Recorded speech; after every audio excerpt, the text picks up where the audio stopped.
Alphabetic series का आपका question है Z3A W5D T8G Q12J और उसके आगे आपका क्वेश्चन चिन्ह है। तो आपको सबसे पहले यहाँ पर ये लेटर फाइंड आउट करना है, उसके आगे नंबर फाइंड आउट करना है और वापस से आपको लेटर फाइंड आउट करना है क्वेश्चन चिन्ह वाली जगह पर। और इसके लिए आपको यहाँ पर क्वेश्चन में 4 ऑप्शन भी गिवन है। तो इस प्रकार के क्वेश्चन कभी भी दोस्तों आपको मिले तो सबसे पहले आपको 1 बाई 1 लेटर को आपस में कंपेयर करना है, उसके बाद में नंबर को आपस में कंपेयर करना है और सबसे लास्ट में जो नंबर या लेटर है उसे भी आपस में कंपेयर करेंगे तो आप इसका आंसर आसानी से निकाल पाएंगे। तो सबसे पहले हम नंबर लिखेंगे। तो पहले आपका नंबर है वो कितना लिखा गया है, बीच में 3 लिखा गया है, उसके आगे 5 लिखा गया है, उसके आगे 8 लिखा गया है और उसके आगे 12 लिखा गया है। तो 3 से आपको 5 पर जाना है। तो 3 में कितना जोड़ना पड़ेगा, 3 में आपको 2 जोड़ना पड़ेगा। इसी प्रकार 5 से आपको 8 पर जाना है तो कितना जोड़ना पड़ेगा, 5 में अगर 3 जोड़ोगे तो आप 8 पर पहुंच जाओगे। इसी प्रकार 8 से आपको 12 पर जाना है तो 8 में कितना जोड़े कि हमें 12 पर पहुंच जाएं। तो 8 में अगर 4 जोड़ेंगे तो 12 पर पहुंच जाएंगे। इसी प्रकार 12 में हम कितना जोड़ें कि जो आगे मिसिंग नंबर है वहाँ पर हम पहुँच जाएं। तो इसके लिए दोस्तों प्रीवियस में जोड़ी गई नंबर का हम एनालिसिस करते हैं। तो सबसे पहले हमने 2 जोड़ा, उसके आगे 3 जोड़ा, उसके आगे 4 जोड़ा, तो आगे हम कितना जोड़ेंगे, 5 जोड़ेंगे। तो 12 और 5 कितना हो जाएगा, आपका 17 हो जाएगा। तो यहाँ से आपका ऑप्शन नंबर ए और सी तो गलत हो जाएगा। अब हमें ओनली ऑप्शन नंबर बी और डी को चेक करना है कि कौन सा आंसर होगा, क्योंकि नंबर तो आपका जो फिक्स है 17 ही आएगा बीच में। अब हमें लेटर को यहाँ पर कंपेयर करते हैं। तो आपका सबसे पहले जेड लिखा गया है, उसके आगे डब्ल्यू लिखा गया है और उसके आगे आपका टी लिखा गया है और उसके आगे आपका क्यू लिखा गया है और उसके आगे वाला जो लेटर है वो आपको यहाँ पर फाइंड आउट करना है। तो आप सभी जानते हैं क्यू आपका कितने नंबर पे आता है, क्यू आपका 17 नंबर पे आता है, टी आपका 20 नंबर पे आता है, डब्ल्यू आपका 23 नंबर पे आता है और जो जेड है वो आपका 26 नंबर पे आता है। तो सबसे पहले आपको जेड से डब्ल्यू पर जाना है। तो जेड में हम कितना घटाएं कि डब्ल्यू पर पहुंच जाएं, मतलब 26 में कितना घटाएं कि 23 पर पहुंच जाएं। तो अगर आप 26 में से 3 घटाओगे तो 23 पर पहुंच जाओगे। इसी प्रकार 23 से आपको 20 पर जाना है तो 23 में हमें 3 घटाना पड़ेगा तो हम डब्ल्यू से टी पर पहुंच जाएंगे। इसी प्रकार टी से आपको क्यू पर जाना है, मतलब 20 से आपको 17 पर जाना है तो 20 में से 3 घटाएंगे तो 17 पर पहुंच जाएंगे। इसी प्रकार 17 से आगे वाला जो लेटर है वो आपको फाइंड आउट करना है। तो 17 में से कितना घटाएंगे, तो 17 में भी हमें माइनस का 3 करेंगे, क्योंकि प्रीवियस में भी हमने -3 घटाया है।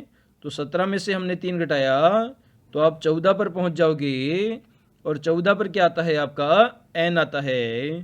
तो पहला जो लेटर है वो आपका एन आएगा, उसके बाद में 17 आएगा। इसी प्रकार जो लास्ट वाले लेटर है उसे भी हम कंपेयर कर लेते हैं। ए आपका 1 नंबर पे आता है, डी आपका 4 नंबर पे आता है, जी आपका 7 नंबर पे आता है और जे आपका 10 नंबर पे आता है। तो 1 से 4 पर जाएंगे, 3 जोड़ना पड़ेगा, 4 से 7 पर जाएंगे, वापस 3 जोड़ना पड़ेगा, 7 से 10 पर जाएंगे, वापस 3 जोड़ना पड़ेगा। तो यहाँ पर हम 3 जोड़े हैं तो आगे भी 10 में हमें 3 जोड़ना पड़ेगा। तो 10 में 3 जोड़ेंगे तो 13 पर पहुँच जाएंगे और 13 पर क्या आता है आपका m आता है। तो इस प्रकार से आपका जो जोड़ा है वो बन गया है n17 m बन गया है, जो कि आपको ऑप्शन नंबर बी में गिवन है। तो बी हमारा इस क्वेश्चन का आंसर ही हो जाएगा। क्वेश्चन है, रजनीश अपने घर से निकलकर 100 मीटर पूर्व की ओर चलता है, फिर वह दाएं मुड़कर 35 मीटर चलता है और बाद में बाएं मुड़ जाता है। अब वह किस दिशा की ओर जा रहा है, ये हमें फाइंड आउट करना है। इसके लिए आपको दक्षिण दिशा, पूर्व दिशा, उत्तर दिशा और पश्चिम दिशा गिवन है। तो सबसे पहले हमें रजनीश को चलाते हैं। कौन सी दिशा में चलाएंगे? पूर्व दिशा में चलाएंगे।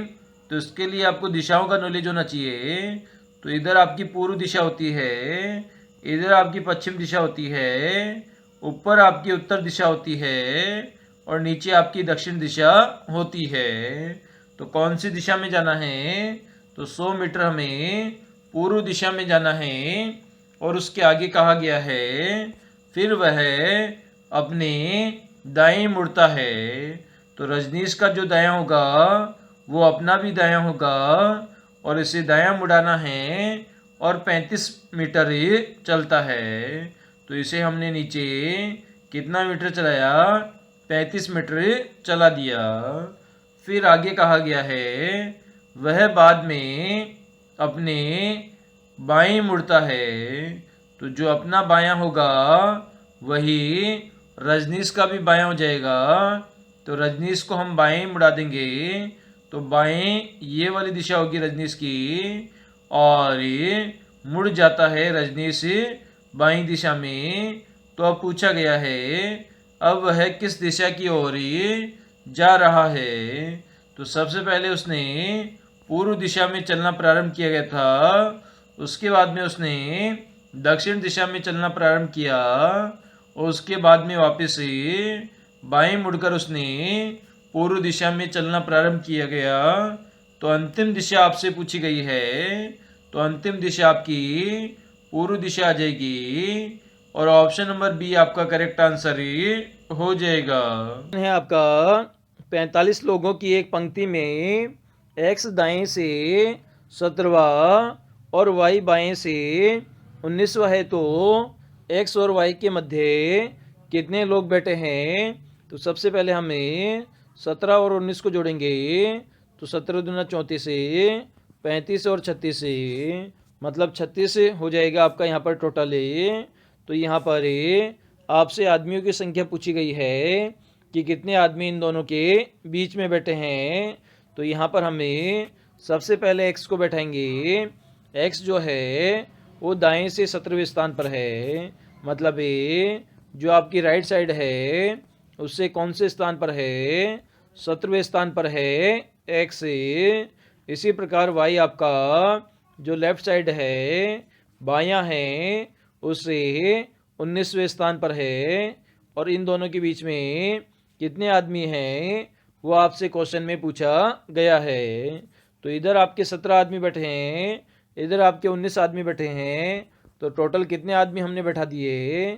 तो यहाँ पर 17 दूना 34 से 35 और 36 आदमी हमने यहाँ पर बैठा दिए हैं। तो टोटल आदमी कितने हैं? 45 है। तो 45 में से अगर हमें 36 घटा देंगे तो बीच में कितने आदमी आ जाएंगे? तो 45 माइनस 36 से आपके 9 आदमी बीच में आ जाएंगे एक्स और वाई के। तो यहाँ पर हमारा ऑप्शन नंबर डी यहाँ पर करेक्ट आंसर हो जाएगा। क्वेश्चन है आपका, बहुभुज, आयत, वर्ग, इन तीनों को शो करते हुए कौन सा डायग्राम आपका सेटिस्फाई होगा, ये आपका बताना है।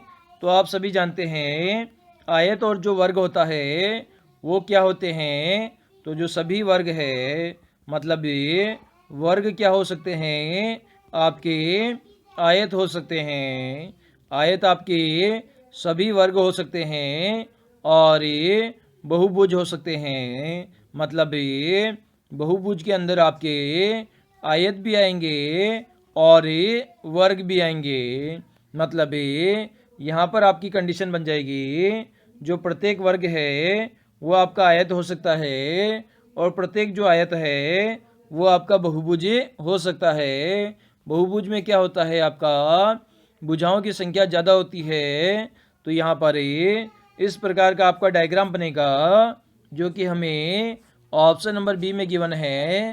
तो बीच वाला छोटा सर्किल आपका वर्ग को शो करेगा, बीच वाला आपका आयत को शो करेगा और सबसे बड़ा वाला जो सर्किल है वो आपका बहुभुज को शो करेगा। तो ऑप्शन नंबर बी यहाँ पर करेक्ट आंसर हो जाएगा। क्वेश्चन है आपका, रिक्त स्थान पर कौन सा पद आएगा।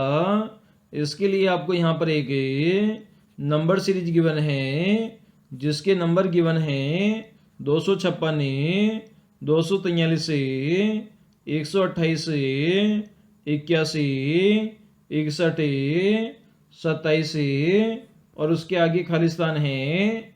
ये संख्या आपको फाइंड आउट करनी है दिए गए 4 ऑप्शन में से।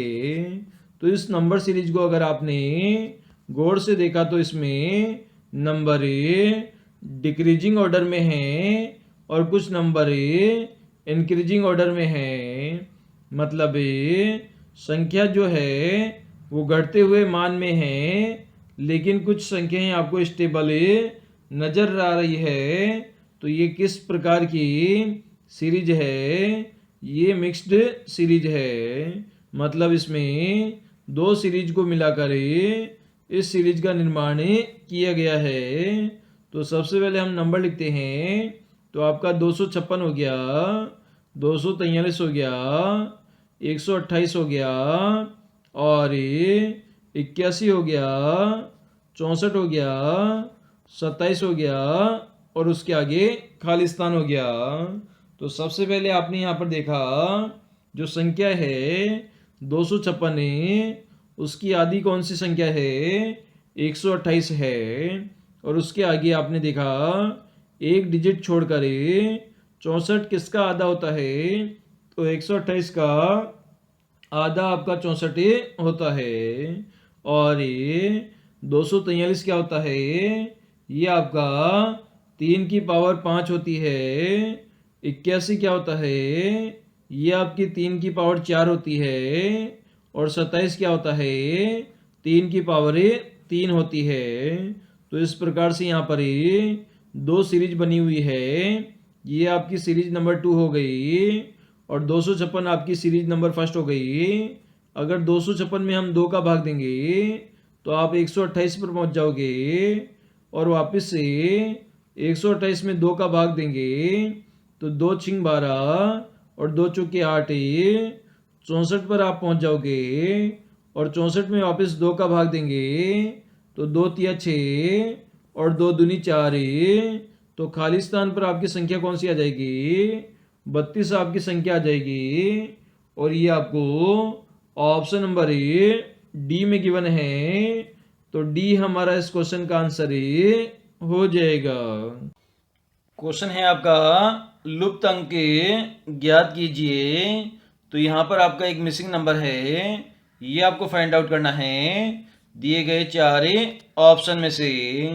तो सबसे पहले यहाँ पर फिगर फर्स्ट को हम देखते हैं, इसमें क्या लॉजिक लगाया गया है उसे हम फाइंड आउट कर देते हैं। तो सबसे ऊपर आपका 104 लिखा गया है, उसके नीचे आपका 85 लिखा गया है और उसके नीचे 13 लिखा गया है और साइड में 8 और 64 लिखा गया है। तो सबसे पहले हम यहाँ पर देखते हैं, अगर 13 को हमें गुणा कर देते हैं 8 से तो आपको कितना प्राप्त होगा, 13 अंटे 104 आपको प्राप्त होगा। इसी प्रकार 8, 13 और आपका 64 है, उससे आपको कितना प्राप्त करना है, 85 आपको प्राप्त करना है। तो 8 प्लस 13 प्लस 64 कितना होता है, ये आपका कितना होता है, 85 होता है। क्योंकि 64 में आप 13 जोड़ोगे तो आपका 77 आ जाएगा, 77 में 8 जोड़ोगे तो 85 पर पहुंच जाओगे। इसी प्रकार 8 से आपको 64 प्राप्त करना है, तो अगर 8 का हम स्क्वायर करेंगे तो हमें 64 प्राप्त हो जाएगा। तो यहाँ पर आपने देखा हमने 104 प्राप्त कर लिया, 13 हमने प्राप्त कर लिया, 64 हमने प्राप्त कर लिया दिए गए डायग्राम में। सिमिलर लॉजिक यहाँ पर हम लगाएंगे। आपको सबसे ऊपर वाली संख्या यहाँ पर फाइंड आउट करनी है। तो इसके लिए हमने क्या किया था, साइड वाली दोनों संख्याओं को आपस में गुणा किया था। मतलब 8 गुणा 13 हमने किया तो हमें 104 प्राप्त हो गया। तो यहाँ पर हम क्या करेंगे, 27 गुणा 3 करेंगे। तो 27 को हमने 3 से गुणा किया तो 7 या 21 का 1 हासिल 2, 3 दूनी 6 और 2 8। तो संख्या आपकी कितनी प्राप्त हो गई, 81 आपको प्राप्त हो गई। और ये आपको ऑप्शन नंबर बी में गिवन है। तो दोस्तों दिए गए क्वेश्चन का हमारा 81 आंसर हो जाएगा।